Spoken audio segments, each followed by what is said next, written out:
ang sabi sa amin ni Tita Irene, she really wants to go inside the house just to hug Bianca kasi sobrang nasaktan na din sila. But thank God, Dustin was there to hug Bianca, to comfort her.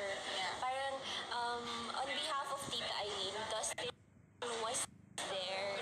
Kaya sabi niya, she's really, really thankful din daw kay Dustin.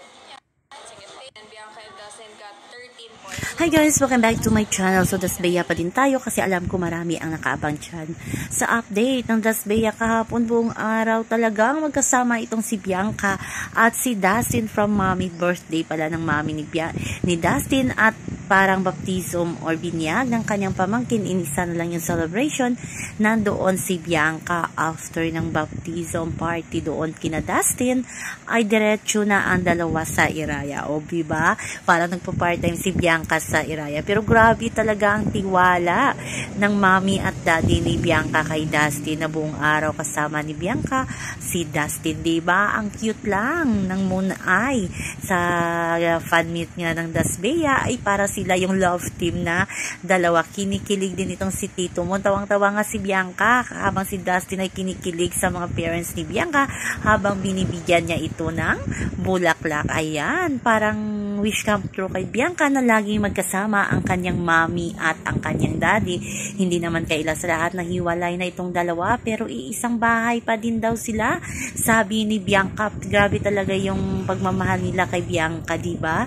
Kahit magkahiwalay na para sa kanilang anak ay todo support si Tita Aileen at si Tito Mon, no? Diba? Saan kayo dyan?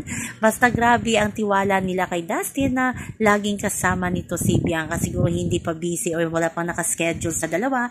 Kaya medyo madalas ngayon ang paglabas-labas nila. Pero masanay na tayo guys sa mga susunod na araw pag nagka-project na silang dalawa, magkatambal man o hindi, sana ating suportahan kung ano man ang ibigay ng management sa kanilang project.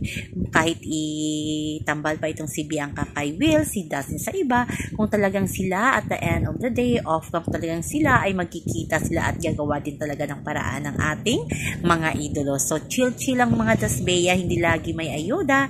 Minsan ganun talaga kasi showbiz is showbiz. Bye-bye! Always remember, wag po tayong magpaka-stress. Please like, share, and subscribe my channel para ma-update kayo sa mga bago kong upload.